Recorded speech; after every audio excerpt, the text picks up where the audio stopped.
कैसे हैं बच्चों? तैयारी कैसी चल रही है? बहुत बढ़िया चल रही है, मजे में। ये चैप्टर तो सबको लर्न हो ही गया होगा ना। कोई ऐसा भी है जिसको लर्न नहीं हुआ? जो जिसको लर्न नहीं हुआ ये उसी के लिए। कितने वर्ड्स हैं? केवल वर्ड्स काउंट कर लो। इतने वर्ड्स लर्न करके बस आपने इस चैप्टर को अच्छे से प्रिपेयर कर लेना है। इतने वर्ड्स तो कर सकते हो ना? इतने वर्ड्स भी नहीं होंगे क्या? ये बताओ, कर लोगे? कोई प्रॉब्लम नहीं होगी इसमें, कोई भी। बस इनको लर्न कर लो। और ये एक्चुअली वर्ड्स नहीं है, क्या है? क्वेश्चन आंसर है। अगर आपने इन वर्ड्स को अच्छे से सुन लिया, समझ लिया, तो कोई भी क्वेश्चन आ जाए इससे रिलेटेड, लेकिन वो क्वेश्चन आपसे बच के नहीं जाने वाला है, आपसे बड़ा नहीं है वो क्वेश्चन, ये ध्यान रखना। इतने ही वर्ड्स लर्न करने हैं। देखो अब इसको कैसे एक इंटरेस्टिंग वे में हम सीख लेंगे, पता भी नहीं चलेगा और आपको ये पूरा का पूरा चैप्टर लर्न हो जाएगा। जो चीजें इसमें रह गई होंगी ना, जिसकी भी, वो सबकी कंप्लीट होने वाली है इसमें।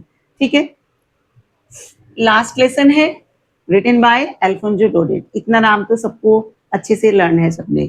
अच्छा, फ्रेंच के बारे में भी सबने पढ़ा होगा। एक छोटा सा बच्चा है स्कूल जाने वाला, ठीक है, इतनी बात तो क्लियर है ना।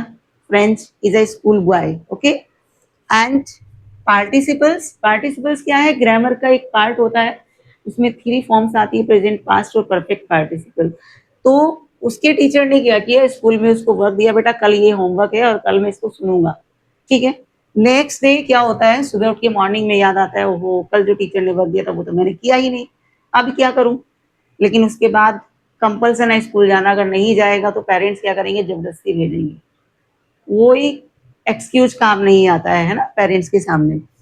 तो अब जब बाहर जाता है तो बाहर का एटमोस्फियर, वेदर इतना चार्मिंग है, इतना टेम्पटिंग है कि एक बार को उसका मन करता है कि स्कूल बंक ही कर दो आज, और मैं क्या करूं, बस यही एंजॉय करता रहूं। लेकिन ये पॉसिबल नहीं है ना। तो उसने सोचा कि बंक नहीं करना है, स्कूल जाना ही मेरे लिए अच्छा है, मुझको स्कूल ही जाना है। ठीक, ये तीनों चीजें क्लियर हो गई। फ्रेंच कौन है? एक बॉय है, स्कूल जाता है बच्चा। सेकंड पार्टिसिपल, उसको एक होमवर्क मिला था जो उसने लर्न करना था। नेक्स्ट वेदर बहुत ज्यादा टेम्पटिंग और बहुत चार्मिंग है, बहुत अट्रैक्टिव है उस समय, उसको बहुत टेम्प्ट करता है कि आज मेरे को बंक कर लेना चाहिए, बट उसके जो लास्ट इंसाइट होती है वो उसको बोलती है नहीं स्कूल जाना है। अच्छा, एक सेंटर में जैसे स्कूल जाता है तो घर से और रास्ते के बीच में एक ऐसा एक सेंटर है, वहां पर एक बुलेटिन बोर्ड लगा हुआ है। और ये तो हमें पता है कि उस समय क्या चल रहा है, फ्रैंको प्रूशियन वॉर चल रहा है, यानी कि जर्मनी और फ्रांस के बीच में एक वॉर चल रहा है। वो उस वॉर से रिलेटेड जितनी भी न्यूज होती है वो सारी की सारी कहाँ पर आती है, वो उस जगह उस बुलेटिन बोर्ड पर लिख दी जाती है। तो जिस दिन वो स्कूल जा रहा था वहां पर देखा उसने बहुत ज्यादा, जब बुलेटिन बोर्ड को देखा तो वहां पर एक बिग क्राउड दिखाई देती है उसको। ठीक, उसका मन करता है कि एक बार वहां जाकर के चेक कर लूं वहां क्या है, बट उसको स्कूल के लिए टाइम उसका ओवर होने वाला था, तो उसने सोचा कि मुझे पहले स्कूल जाना है। अब स्कूल का सीन उसने सोच रखा था कि मैं थोड़ा लेट तो हो ही गया हूँ, और उसके बाद मुझे ऐसे जाके बैठ जाना है कि मैं टीचर के नोटिस में ना आऊं। तो उसकी प्लानिंग क्या थी, फ्रेंड्स ने क्या प्लान किया हुआ था कि मैं जाऊंगा और चुपचाप जा करके बैठ जाऊंगा। अगर टीचर जो है वो ब्लैक बोर्ड पर पढ़ा रहे होंगे ऐसे करके, और मैं पीछे से जाके बैठूंगा, उनको पता भी नहीं चलेगा, ठीक है।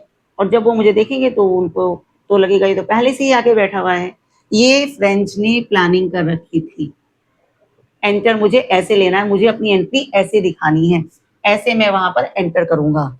ये 2 लाइन सबको क्लियर होगी। मैंने बोला था एक वर्ड भी आउट नहीं जाएगा, तो मैं उसको कोई भी मैंने आउटिंग वाला वर्ड नहीं लिया है, बस केवल इन्हीं वर्ड्स को एक्सप्लेन किया है। नेक्स्ट है मिस्टर हैमल टू वेट। अब तो सारी प्लानिंग क्या हुई, जब वहां गया तो वहां का तो सीन ही ऑपोजिट था बिल्कुल, ठीक है। यूजुअली स्कूल का सीन कैसा होता है, ये हसल बसल, एक वर्ड आपको बता रही हूँ, ये लिख के आना अगर ये आता है तो, हसल बसल, ये लिख के आना है। उसमें जो स्कूल का एटमोस्फियर था, it was it created hustle bustle, मतलब बहुत ज्यादा उस समय डिस्टरबेंस वाला या अफरा तफरी वाला ऐसे माहौल रहता था।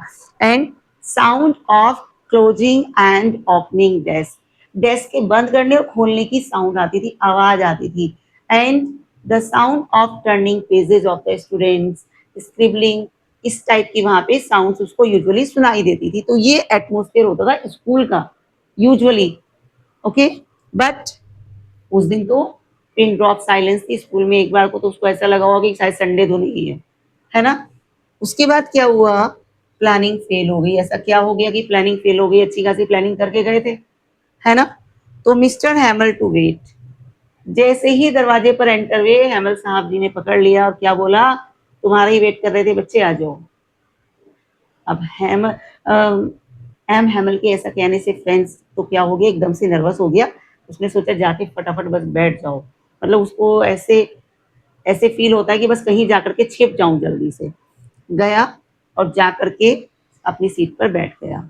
अब अभी तक उसने कुछ नोटिस नहीं किया था, जैसे वो वहां से जाता है अंदर तक गया क्लास में, जाके बैठा, तब तक उसने कुछ नोटिस नहीं किया। जब वो ओके हो जाता है, कुछ देर बैठ जाता है, तो उसको बाद उसको वहां पर काफी चीजें ऐसी स्ट्रेंज लगती हैं। उसमें क्या था?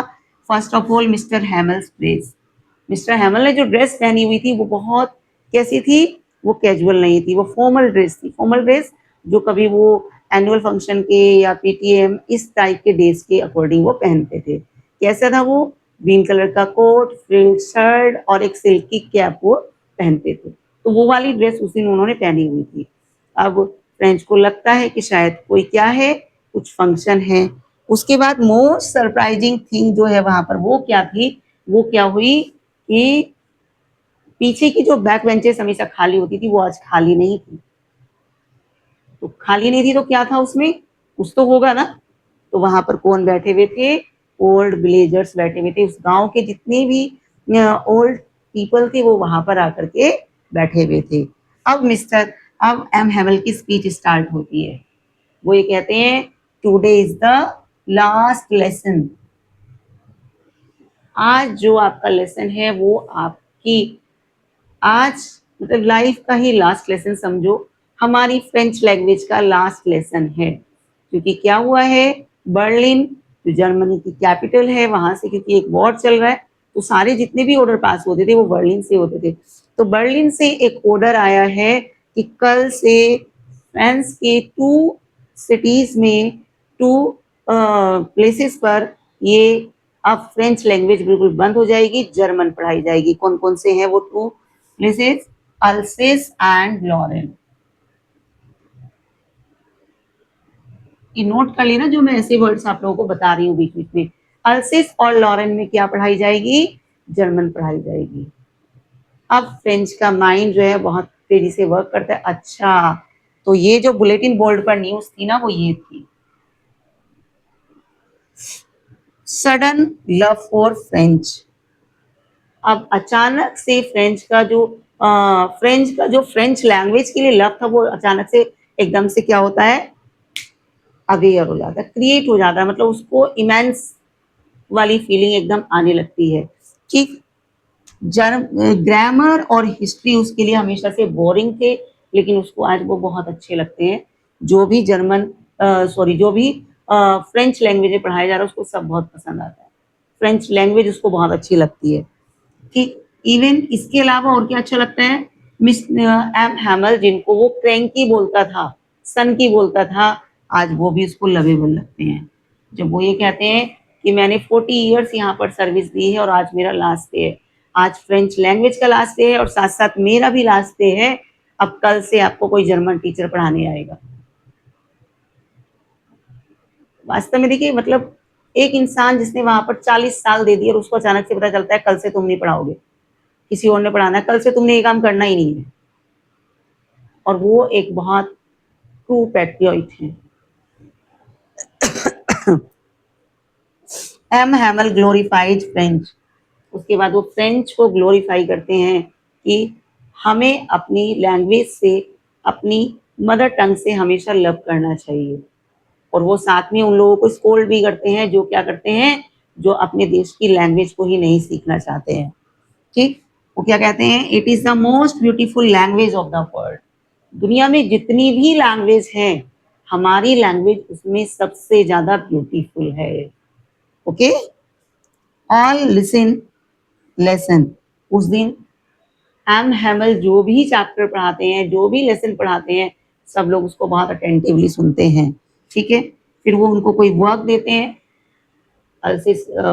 वो उनको फ्रेंच लिखने के लिए एक वर्ड देते हैं और वो सब उसको कॉपी करते हैं। उसके बाद एम हैमल क्या करते हैं, आराम से सीट पर बैठते हैं और उस रूम को ऑब्जर्व करने लगते हैं। ऐसा लगता है उस समय वो क्या कर रहे हैं, उस रूम की एक एक चीज को वो अपनी आईज में और अपने माइंड में कैप्चर कर रहे हैं कि कल जब मैं यहाँ से चला जाऊंगा तो ये सब चीजें मेरे माइंड में बहुत लास्ट तक रहनी चाहिए। स्टेयर एट द वॉल्स, किसको स्टेयर करते हैं, किसको करते हैं, वॉल्स को देखते हैं, एंड रूफ, रूफ को देखते हैं, ठीक है। और फ्रेंच उस समय उनको नोटिस कर रहा होता है। क्लॉक स्ट्रक 12, अचानक से घड़ी जो है वो क्या करती है, 12 बजा देती है, चर्च की जो घड़ी है, ठीक।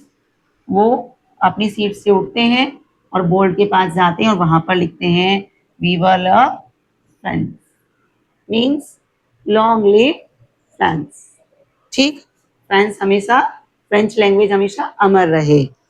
फुल ऑफ रेग्रेट, वो डे, वो लेसन सबके लिए वास्तव में कैसा था, बहुत ज्यादा सैड था और फुल ऑफ रेग्रेट था। सबको रेग्रेट हो रहा था अपने ऊपर, जो लोग पीछे बैठे हुए थे कि काश हम, हमारे बच्चे पहले से, मतलब वो लोग तो केवल एक क्या देने आए हैं, उनको एक होमेज करने आए हैं कि इन्होंने इतने साल यहाँ पर सर्विस की, लेकिन वास्तव में उनके बच्चे कहीं ना कहीं वो लैंग्वेज नहीं पढ़ पाए पूरी तरह से, इसका उनको भी क्या है, रेग्रेट है। फ्रेंच को रेग्रेट है, मिस्टर हैमल, एम हैमल को रेग्रेट है, ठीक है। एंड साइलेंस, सब जगह साइलेंस है। लैंग्वेज इज मोस्ट इम्पोर्टेंट, इसका रीजन क्या था कि उन्होंने केवल फ्रेंच लैंग्वेज को क्यों वो किया, क्योंकि उन्हें पता था कि लैंग्वेज जो है लोगों को जोड़ने का काम करती है, it is the medium of communication. तो अगर इनके कम्युनिकेशन को रोकना है तो सबसे पहले इनकी लैंग्वेज को स्टॉप कर दो, ठीक है। ये क्या है, ये उनकी स्ट्रेटजी है। अब मैंने इसमें सब कुछ आपके लिए लिख दिया है, ठीक। कोई क्वेश्चन इससे बाहर नहीं आने वाला है, बस एक बार इसका स्क्रीनशॉट लेकर के आप इसको 2-3 बार आप देखेंगे और आपको ये पूरा चैप्टर लर्न हो जाएगा। बट अगर ये चैप्टर जिसको भी समझ में आया हो, प्लीज लाइक शेयर और सब्सक्राइब करके ही जाना है, अगर समझ में आया तब, ओके।